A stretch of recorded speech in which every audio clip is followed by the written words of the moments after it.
His parents gave him everything money could buy, everything except themselves, and the streets were waiting. This is the Adeniyi family. Chief and Mrs. Adeniyi were the wealthiest people in Lagos. They owned oil blocks, shipping lines, and properties across Africa. Their mansion in Ikoyi had 12 rooms, a swimming pool, and a private cinema. Money was never a problem.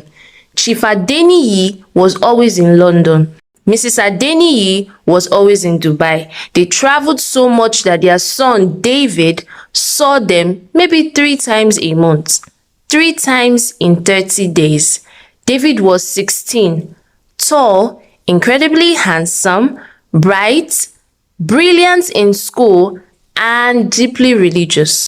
He was the golden boy, president of the youth fellowship in church, always reading his Bible, always polite, and always alone.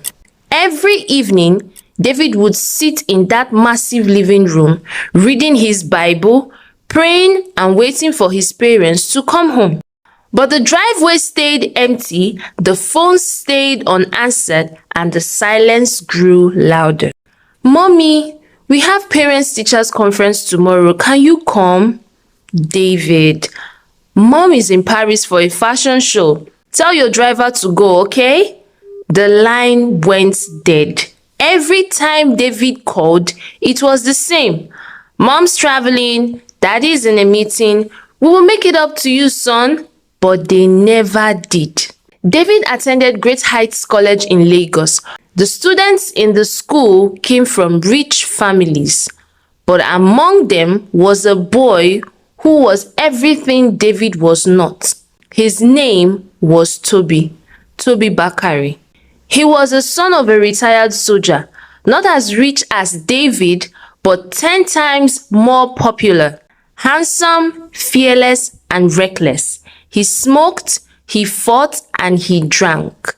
But Toby had a gift. He could read people. He could smell loneliness from a mile away. And when he saw David sitting alone under a mango tree during break, reading his Bible, Toby saw his next target. "Why are you sitting alone?" Toby asked, sitting beside David. "I am not alone. I am reading my Bible," David replied. "Bible? Bible won't keep you company when you're alone, bro. Trust me, I know."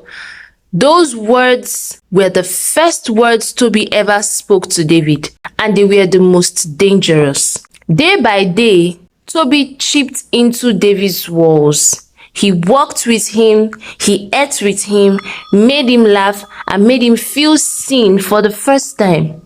David had never had a friend like Toby because David had never had a friend at all. 2 weeks later came the test. "Just try it once," Toby said, offering David a cigarette. "It helps with stress. Your parents don't even notice you, right? So they won't know." David hesitated and asked, "What's one stick going to do?" His youth fellowship people told him no, but the loneliness, the silence, the years of being invisible screamed yes. David took the cigarette, and in that single moment, the golden boy cracked. Not because he was weak, but because he was tired. Tired of being alone, tired of being invisible, tired of having parents who could buy the world but couldn't be with their son for just 5 minutes. Then that cigarette became 2, then alcohol, then nightclubs, then girls. Within 1 month, David, the youth fellowship president, the Bible-reading golden boy, was unrecognizable. But Toby wasn't just a bad boy. He was a recruiter in one of the most notorious secondary school courts, and David was his biggest catch yet. The initiation happened on a Friday night in a far abandoned warehouse. David was brought there blindfolded. When they removed the blindfold, he saw the circle, the fire, the eyes, and he knew he had gone too far to turn back. "If you want to be one of us, you must bleed," the leader said. They gave David a razor blade. He cut his arm, the blood dripped into a calabash, and just like that, David, the golden boy, became one of them. The change was immediate. David no longer sat alone. He walked with a gang. He bullied young students. He threatened teachers. He came to school drunk. The boy who once led prayers now led chaos. His grades crashed from A's to F's. He stopped going to church. He stopped reading his Bible. When his parents called, he ignored them. When they sent money, he spent it on his group. And Chief and Mrs. Adeniyi didn't even notice. They were too busy counting money in different countries. 3 months with the gang, a rival gang attacked them. It was war. Machetes, bottles, stones, and David was right in the middle of it, fighting for his life. David was beaten severely. A machete cut grazed his shoulder. He laid on the ground, bleeding, looking up at the sky. And for the first time since this started, he thought about his mother, his father, his Bible, and he cried. Not because of the pain in his body, but because of the darkness in his soul. He dragged himself home that night. The gate opened. The security guard helped him inside. The mansion was dark, empty. His parents were in Abuja. Even in his bleeding, even while broken, there was no one to hold him, no one to ask, "David, what happened to you?" The money was there, but the love wasn't. David sat on the cold marble floor of his 12-room mansion and wept. He looked at his scars, his bruises, his empty eyes, and he said to himself, "How did I get here? How did I become this person?" He wanted to stop, but the gang wouldn't let him. "You can't leave," Toby told him. "If you leave, we will deal with you." 4 weeks, David lived in terror. He couldn't sleep. He had nightmares. He saw blood in his dream. His hands shook. He was dying inside. And then one Sunday morning, something pulled him back to church. He didn't want to be seen. He sat at the very back, wearing a hoodie, hiding his face. He hadn't been in church for months. He felt unworthy, dirty, and damaged. He thought God had given up on him. The pastor was preaching about the prodigal son. "Some of you are in church today," the pastor said, "and you think God cannot forgive you. You think you have gone too far. But let me tell you, the father didn't ask the prodigal son for a report card. He didn't ask for a drug test. He didn't check his scars. He just ran to him and hugged him. This is your Father in heaven. Run back to him today." David broke. Not quietly, he broke loudly. He fell on his knees right there in the back row and began to cry like a baby. People even turned around, but he didn't care. Years of loneliness, months of darkness, the bad gang, the blood, the fear, it all came pouring out of him in that church. The ushers brought him to the front. The pastor laid his hands on him, and in that moment, David felt something leave his body. A weight, a darkness, a chain. It broke. Right there on the altar of that church, David Adeniyi was delivered from the grip of the bad gangs. But deliverance didn't mean that the danger was over. Toby and his gang still wanted him.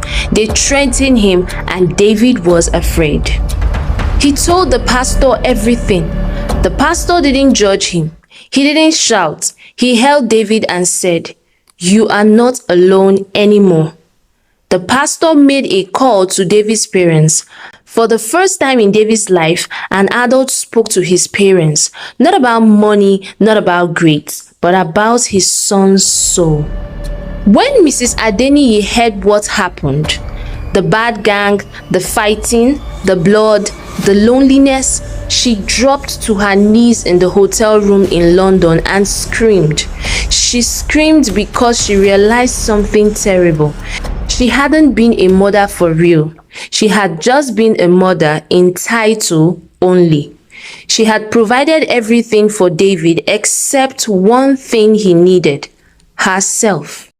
Chief and Mrs. Adeniyi flew back to Nigeria the next day. For the first time, they came home, not to check their investments, not to attend a party, but to hold their son. When they saw David, thin, scared, broken, Chief Adeniyi, a man who controlled boardrooms and oil rigs, wept like a child. "I am sorry, David. I am so sorry," his father whispered. "I gave you everything." "No, Daddy," David replied. "You gave me things, but you did not give me you." Those words broke Chief Adeniyi into pieces because David was right, but there was one more person who needed saving: Toby. When David stopped coming to their meetings, Toby was angry at first. Then he was confused. He was empty. Without David, Toby realized he had no real friends either. He was just as lonely as David had been. David went to Toby not to fight, not to blame, but to invite Toby to come to church. David said, "Toby, just come to church with me, just once." Toby laughed, but something in David's eyes, a piece Toby had never seen before, made him say yes. That Sunday, Toby the bad boy, the boy that everyone feared, knelt at the same altar and gave his life to Christ. The boy who introduced David to darkness followed David into light. The bad gang tried to retaliate. The threats came, but the pastor, the church, and David's parents stood as a wall around both boys. The darkness lost its grip for good. Chief and Mrs. Adeniyi changed. They cut their travel by 70%. They moved David into a smaller, safer school. They started having family dinners every night. They learned that children don't only need your money, they need your presence, your time, your attention, and your love. David is now in university studying law, still serving God. Toby too is in university studying engineering. Both of them mentor young boys in secondary school about the danger of living a bad life.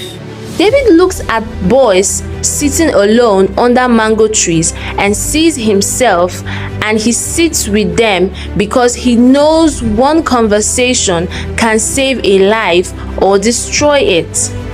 Money can buy a mansion, but money cannot buy a child's heart.